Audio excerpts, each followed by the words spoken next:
Welcome back to Shutter Magazine. I'm Dustin Lucas, and today I'm going to be talking to you about the 3 tips to get better color in Lightroom Classic. So as photographers, we're always on the hunt for better color, whether that's going out and finding presets to do it, profiles, how do you build your confidence with color? I always recommend starting simple, develop a system, and stick to it, right? Do something for a long period of time, get the data, and then adjust, right? Or pivot. So it's really important to be thinking about color beyond just white balance, beyond just the presence panel in Lightroom Classic. It's important to be thinking about different ways to achieve better out of camera color, or maybe you're trying to just match how the color looks on the images on the back of your camera, or just trying to get a standard, something neutral down the middle. So I'm going to be talking to you about the 3 tips on how to do that. So the first one is calibrating your tools. So from your monitor to your cameras, maybe even your printer, you have to calibrate your tools. There's a few brands out there.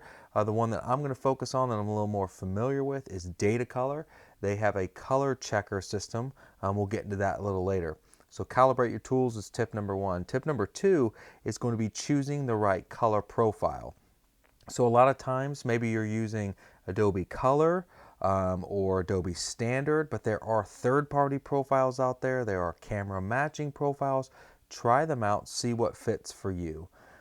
Tip number 3 is going to be targeting specific colors. So there's a way to adjust specific colors, single color or colors for hue, saturation, and luminance. We're going to talk about the target adjustment tool and how to do that. So let's jump into tip number 1, and that's going to be calibrating your tools. Tip number 1 is going to be calibrating your tools. So many of you might be familiar with this color grid that I have here, or the color checker grid. You might also be more familiar with calibrating your monitor. Those are 2 things that you can do to kind of dial in the color between what your camera sees and what Lightroom sees, and more specifically, how your color is interpreting these colors here, how your camera is interpreting these colors and how they're read on the computer screen. So you want all of those things in sync, right? So it's a system. They're all dependent on each other, seeing the same thing. So what you'll do is you'll take a photo of the color grid and kind of some even daylight here. But what's really important is you have to crop in specifically into the grid here, and then you have to start specifically adjusting the density to make sure it's a properly exposed image. You want to make sure your histogram kind of spreads out across here like that. And then what you're going to do is you're going to come in here and do white palette, pick a neutral on your gray card here to make sure you have a neutral color balance. Now, the next thing you'll need to do is take this into the color checker editing software, and it doesn't really matter if you do a TIFF, a JPEG, a PSD, none of that really matters. So I'll keep it simple and just keep it as a TIFF. Go ahead and hit edit, and now it's going to open it up in the Spider Checker software to where I can start to dial this in. So as we do that, what we can do is we can click on these squares here to get them a little closer to where we expect them in the middle. Let's drop this down. Kind of help get that a little more centered in the middle of those squares. And that's about as much effort as we need to put into this to get those dialed in. Now, you want to leave this on color metric. That's right. And we'll do save to Lightroom. So what we'll do here is we'll go ahead and hit save calibration, and we're going to name this preset, right? So I'll just call this, let's see, color checker 013122. Click OK. And now what we have to do is we have to relaunch Lightroom for that to show up. So go ahead and hit quit. We will quit Lightroom. Relaunch.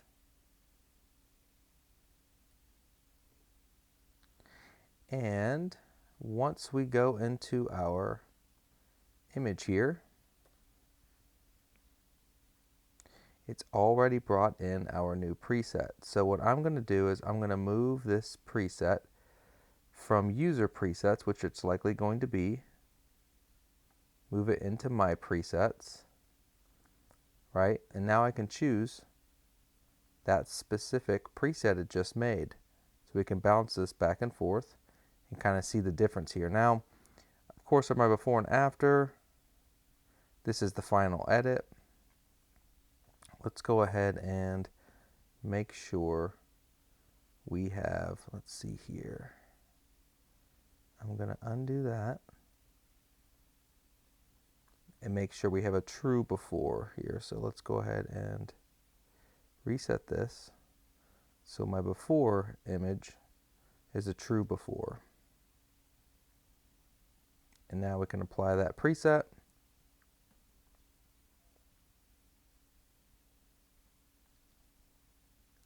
And see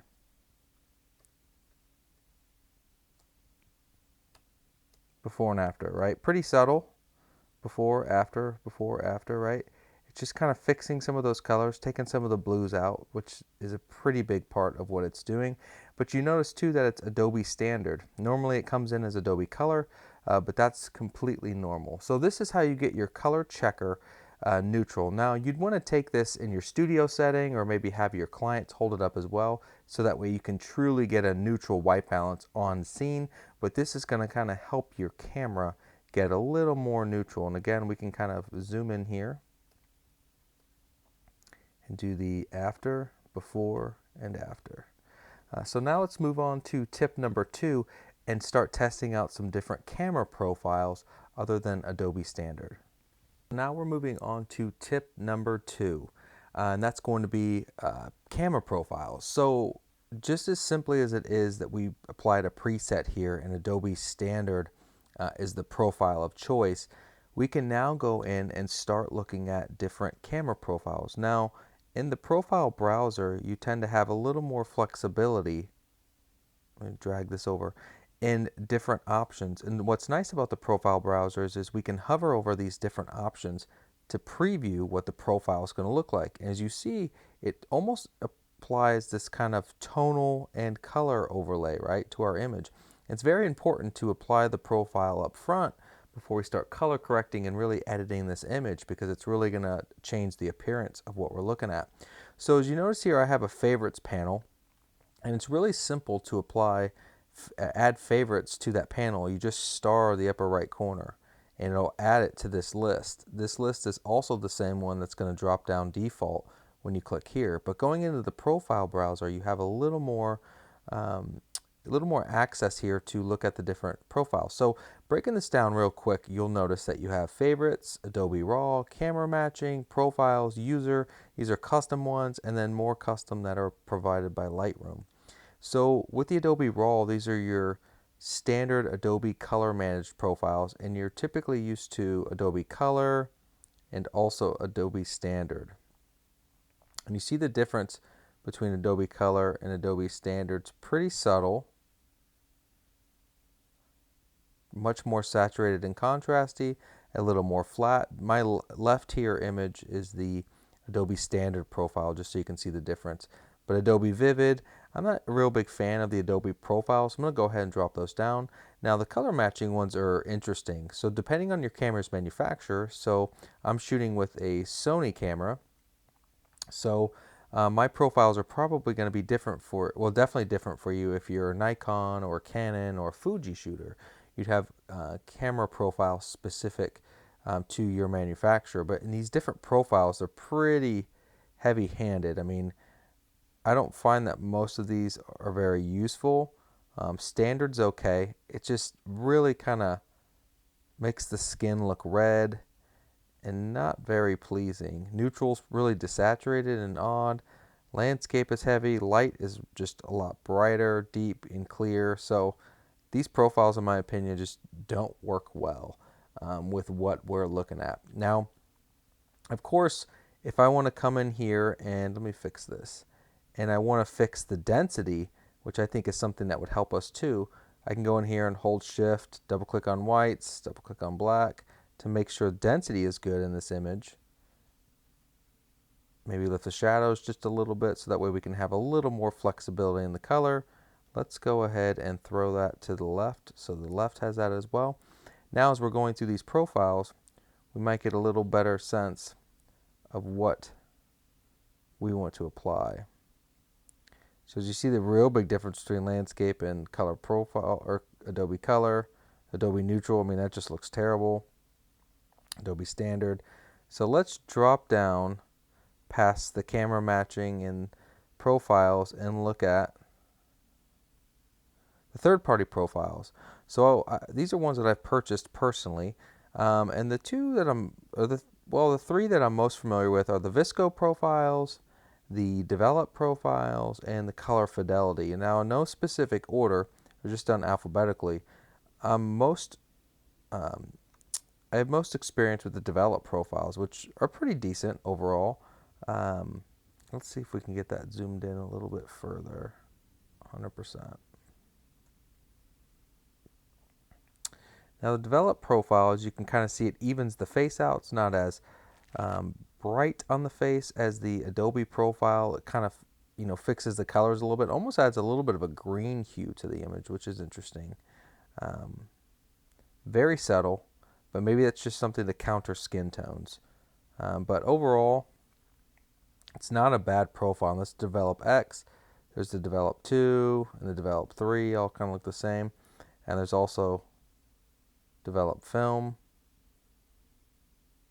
You can just hover over them to see the different ones, but you can see the kind of difference between more red, more green, and then the different Visco profiles, which tend to get a little, it's obviously more of a film look, but these are different looks as well. Now, I've started to become a little more of a fan of the Color Fidelity just because they're a little more true to color. And I really like the Standard 3. The Standard and the Portrait both look pretty good, but the Standard tends to make the colors, it brings back those blue tones that I was liking. So as I kind of go from here to here, kind of fixes some of the issues from the before, after.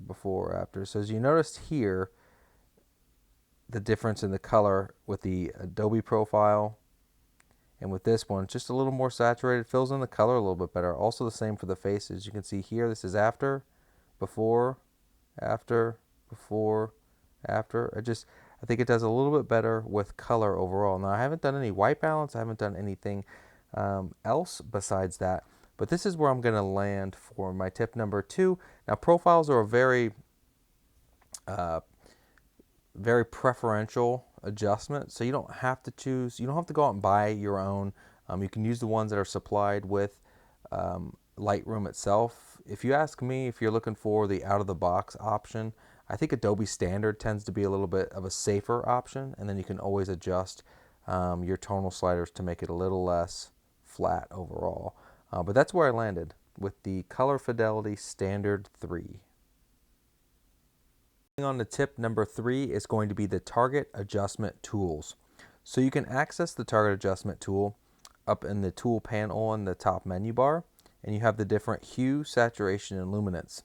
Now to quickly access these, you can do Shift, Option, Command S, and that will give you the saturation, H will give you hue, and L will give you luminance. Now what's awesome about this tool is I can click anywhere in it, drag up to increase or drag down to decrease the different values. So for instance, if I wanted to desaturate these oranges, I can click, drag down, and it immediately does it. Now what you'll also notice, and the reason why I have the before and after on is so we can see what this looks like. And as you can see, it affects the skin as well, which is kind of a no-no, right? You want to make sure to not make the skin look worse. Now, there are some options that, some presets allow you to, well, not allow you to, but they will desaturate the image and increase the vibrance to try and pump up the vibrance in the entire image but not affect the skin, right? But it just starts to look funny. So if we just take the saturation, pump the vibrance up, it still affects the skin and it really boosts the blues. But I feel like the presence panel doesn't do a very good job of localizing or targeting specific colors. So jumping back in the HSL sliders, as you can see, we already have kind of quite a few of them being used. And it almost kind of fixed our the blue cast here. So if I want to desaturate the blues in those whites, right, it's going to mess the genes up. So you got to be very careful when you're messing with that. Sometimes doing a luminance adjustment and then bringing back saturation as well can kind of fix those things. So we can bring up the blue luminance, the blue saturation, and then we can increase the blue luminance, and that'll kind of help fix some of those issues that we had where there's a little bit of a blue cast here versus there, and it just makes the whites white. Now if we also want to come in here and shift the skin a little less red, right, we can click on the skin, drag it up, drag it down, right? So if you drag it up, it's going to go towards the green. Drag it down, it's going to go towards the red. So if we just want to add a little bit of hue in the skin, it helps with some of that redness overall. Now if we zoom out, we want to make sure we didn't make anything too green. That looks fine. And it starts to allow us to localize specific colors when we want to make those adjustments. Now if you feel like the oranges are too saturated, of course, if we come in here, grab some orange, drop that down, we can desaturate some of that a little bit too. And that'll help balance things out. Now, of course, the background's getting a little bit desaturated, so if you wanted to pump up the vibrance, or something I like to do is mess with color grading. So once we get kind of our localized colors dialed in, if there's some other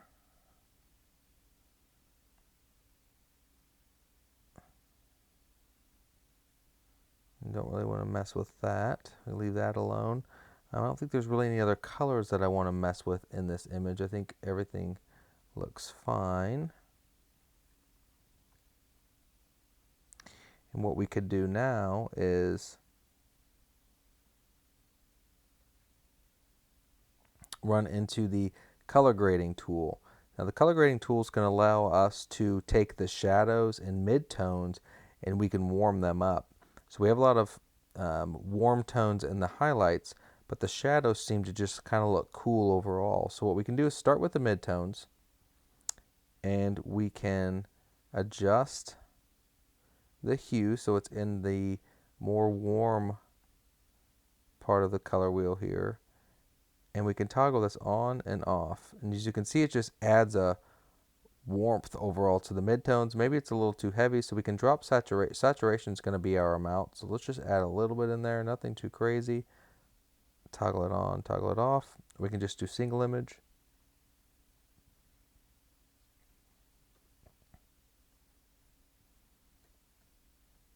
Right? Off, on, off, on. It just adds a little bit of subtlety in the warmth. Now we can go in here to shadows and do the same thing.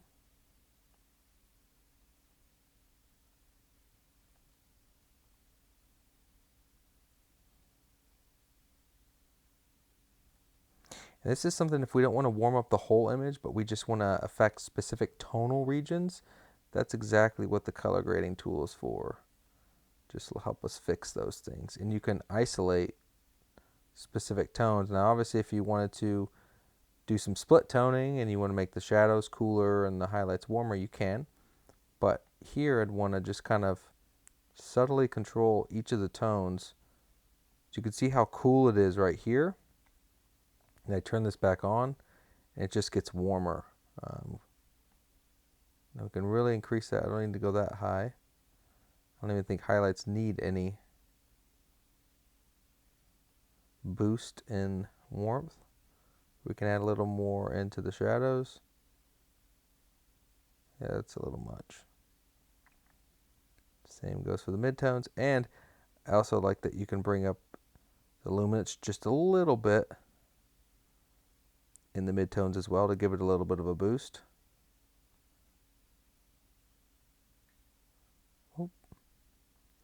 Now we can toggle that on and off. I think it just adds a little bit more warmth in a pleasing way to the skin tones overall, so it kind of gives that warm look. So this is a little cool, little shaded, and that just adds a little more warmth back in there. And overall, I feel like that looks pretty good. Then we can go in here and toggle our HSL if we feel like. I'm fine with the blues. I think they look fine. Leave that back on. And then we can come in here. I don't think we need to add any. White balance looks pretty good overall. Lift the shadows. Cover the highlights. And we're done, right? So that gets you there all the way without really till the end getting to white balance.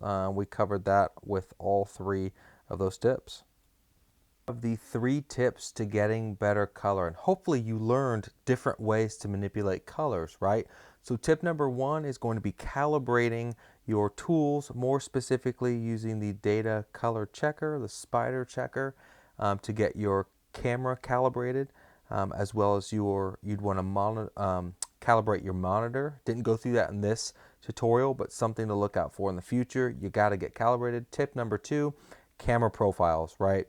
That's not like a vague tip like just apply presets, but camera profiles are so important. As you can see here in this top row, different profiles really change the appearances and tones of the colors, and can really help you do less work editing wise to get a good standard color across your images. Tip number 3 is going to be targeting specific colors. So whether you've built a custom preset with HSL settings from that spider color checker, whether you're using the target adjustment tool to isolate, to target specific colors, or you're using the color grading tools to shift specific tonal regions, there are ways to target specific colors. I definitely recommend trying it out to shift those things, right? Because white balance is going to shift the whole image, but if you just need to warm up the shadows like we did in this image, you can do that quite easily, right? So it's super important to take an image from here and just bringing it up to there to where you kind of remove all those cool tones and bring back that warm color light that's in the image. So experimenting with this, try these different tips. Of course, find what works for you. I know that that's kind of open-ended, but I mean, you have to establish a standard. I feel like it's easier for me to calibrate, find what the center is, find a neutral base, and then apply my preferences on top of that. So whether that's creative profiles, third-party profiles, or ones that you like different characteristics in those profiles, start with the standard, then apply your preferences. But above all, build a workflow, stick to it, so that way you can get consistency and you can get metrics to make adjustments where it makes sense, right? So I hope you guys enjoyed these 3 tips on how to get better color. Tune in next month.